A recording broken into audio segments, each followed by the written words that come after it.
पूर्व, पश्चिम,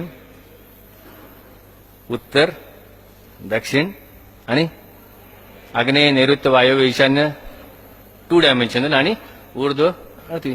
बघा ना, अथर्वशीर्षामध्ये आहे ते की दिशा तुम्हाला एकदा कळला ना की गणपतीला जाऊन सांगायचं, आणि मग तो गणपती म्हणतो मी नाही, तुझं तू बघ. काय बघ? अव पुरस्तात, अव पश्चात्तात, अव उत्तरात्तात, अव दक्षिणात्तात, अव ऊर्ध्वार्तात, अवाधरातात, सर्व तोमाम पाही पाहीच म्हणतात. अव पुरस्तात, अव म्हणजे रक्षण कर. कोण करणार आहे रक्षण? कुठून? पूर्वेकडून. आता पूर्वेकडून रक्षण कर म्हणजे नक्की काय करणार की बाबा ते दार लावून घे, पूर्वेकडनं कोणी आलं तर तसं नाहीये. पूर्वेकडून रक्षण कर म्हणजे आता जर का माझ्या हातामध्ये एक मोठा चेंडू असेल तर जोरात मी वरच्या पिलरवर मारला, त्याचं काय होईल पुढे? तो येईल, कोणाच्या तरी अंगावर लागेल. अवपुरस्तात. तुला चेंडू फेकताना जर का ते डोकं नसेल, चेंडू फेकताना पुढे काय होणार आहे ह्याची जर का तुला कल्पना नसेल तर अवपुरस्तात कठीण आहे एवढंच. त्यामुळे पुढून जे येणार आहे त्याचं रक्षण जर का तुला करायचं असेल तर आत्ता सजग हो. अवपुरस्तात. कोणी रक्षण करणार नाही तुमचं पुढेपासून. आत्ता मी जे काही बोलणार आहे प्रत्येक शब्द आणि शब्द कुठेतरी नोंद केला जातो, प्रत्येक ऍक्शन कुठेतरी नोंद केली जाते आणि ती परत येतेच. ते येणारच आहे. मग ते येणारं जर का चांगलं यावं असं वाटत असेल तर अवपुरस्तात. गेली 2.5-3 वर्ष झाली माझ्या संपूर्ण सेशन्समध्ये प्रोजेक्ट मॅनेजमेंटच्या आजकाल पुस्तक न वापरता अथर्वशीर्ष वापरलं जातं. हे प्लॅनिंग आहे, स्ट्रॉंग प्लॅनिंग आहे, रिस्क असेसमेंट आहे याच्यामध्ये की बाबा काय घडू शकेल. हा, मग काय घडू शकेल हे जर का तुला बुद्धी असेल तर मग त्या घडण्यापासून वाचव. अवपुरस्तात. आणि कोण वाचवणार? मीच वाचवणार. अवपश्चात्तात. हे तर फारच सुंदर आहे. अवपश्चात्तात म्हणजे पश्चिमेकडून. पश्चिम दिशा ही वरुणाची आहे. आपल्या याच्यात जे सांगितलंय, वरुण हा गव्हर्नर आहे त्या दिशेचा आणि त्याच्याकडे गव्हर्नन्स कंट्रोल जो दिला गेलेला आहे तो प्रोसेसचा आहे. वरुण प्रोसेस बघतो. नियमनाचा देव हा वरुण.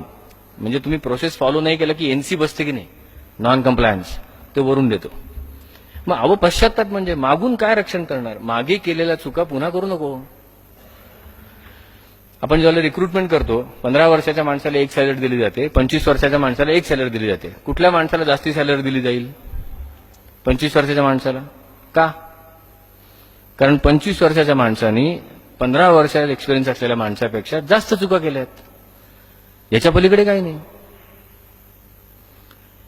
त्यामुळे इंटरव्ह्यूवर म्हणून माझा प्रश्न तुमचा एक्सपिरियन्स सांगा हाच मुळात धादांत खडखडीत चुकलेला असतो. मी तुझा एक्सपिरियन्स ऐकायला बसलेलोच नाही इथे. अशी एक चूक तुला सांगता येईल का ती इथून पुढे तुझ्या आयुष्यात कधीही तू धजावणार नाहीस करायला? हा एकच प्रश्न उत्तर. त्याचं जे उत्तर येतं त्याच्यावर ठरतं याला घ्यायचं का नाही. त्याला जर का त्याची चूक पक्की लक्षात राहिली असेल तर हा माझ्या कामाचा आहे, कारण ती चूक माझ्याकडे करणार नाही. And then I will have a person who will have an innovative mind, because mistakes are the foundational fuel for innovations. Innovation आपण ज्याला म्हणतो त्याला धमक पाहिजे, नव्या चुका करायची, आणि बुद्धी पाहिजे जुन्या झालेल्या न करण्याची. या दोन ज्यावेळेला जाणवतात त्यावेळेला ते सोपं जातं. अवपश्चात्तात, अव उत्तरात्तात. क्या बात आहे. उत्तर दिशेचा स्वामी कुबेर, उत्तरेचा स्वामी कुबेर. मग उत्तरेकडून रक्षण कर म्हणजे कॉस्टिंग, बजेटिंग. पैसा नाही म्हणून हिंडू नकोस. समर्थांनी सुद्धा सांगितलं ना, अर्थकारण पाहिजेच तर राजकारण. नुसतं कसं आहे, आपण तुम्ही चॅरिटीनी काही गोष्टी घडत नाहीत. सगळ्या गोष्टी तुम्हाला पैशाचं पाठवायला लागतं.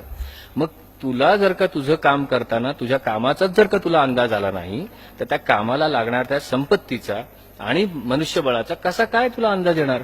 पुरस्तातच जर झेपलं नाही, पुरस्तात होण्यासाठी पश्चात्ताकडे जर का लक्ष गेलं नाही तर उत्तरात्तात म्हणजे उत्तरेकडे कुबेराला बजेट देताना तू चुकणार. आणि बजेट चुकलं की झाली गडबड सगळी. मग कोण रक्षण करणार? माझं रक्षण मी करायचंय. अव दक्षिणात्तात. दक्षिण दिशा. किती वाजले? 11:57, 11:54. असं दुपारी भर जेवणाच्या वेळेला असे प्रश्न विचारू नयेत. पण यम म्हटला तर काय आठवतं? मृत्यू. बरोबर की नाही? पण काय म्हणजे फार कठीण संकल्पना नसावी. मी काय अनुभवली नाही अजून, पण बऱ्याचदा अनुभवता येतात.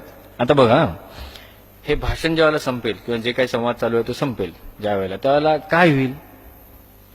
कोणाकोणाचा मृत्यू घडेल? जरा जास्ती होत आहे का?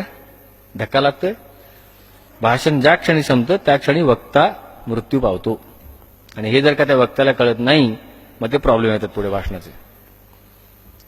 ज्या क्षणी भाषणाचा मृत्यू होतो त्या क्षणी वक्त्याचा, नुसत्या वक्त्याचा नाही, श्रोत्याचा पण होतो, आहे की नाही. मग दक्षिणात्तात. दक्षिणात्तात याचा अर्थ वेळेचं क्षणोक्षण असलेलं भान. म्हणून मी तुम्हाला वेळ किती विचारली, कारण वेळेचं भान म्हणजे मृत्यूचं भान. माझ्याकडे एवढंच आहे, माझ्याकडे 4 मिनिटं आहेत, 15 मिनिटं आहेत, 1 तास आहे, 2 तास आहेत, 2 तास आहेत, मग तेवढेच आहेत. हे वेळेचं भान म्हणजे मृत्यूला दिलेला रिस्पेक्ट. मग त्यामुळे मृत्यूची भय हे कसं कमी होतं. ओशोंचं सुंदर व्याख्यान आहे ओशोंचं. ओशोन सुद्धा याच्यावर म्हणतात, मृत्यूची भीती कमी करायची असेल तर वेळेला मान द्यायला शिका. मृत्यूची भीती अशी कमी होते. आणि म्हणून प्रोजेक्ट मॅनेजमेंटमध्ये वेळ 9चा कार्यक्रम 9च, 7चा कार्यक्रम 7. हा वेळेचं भान दक्षिणात्तात.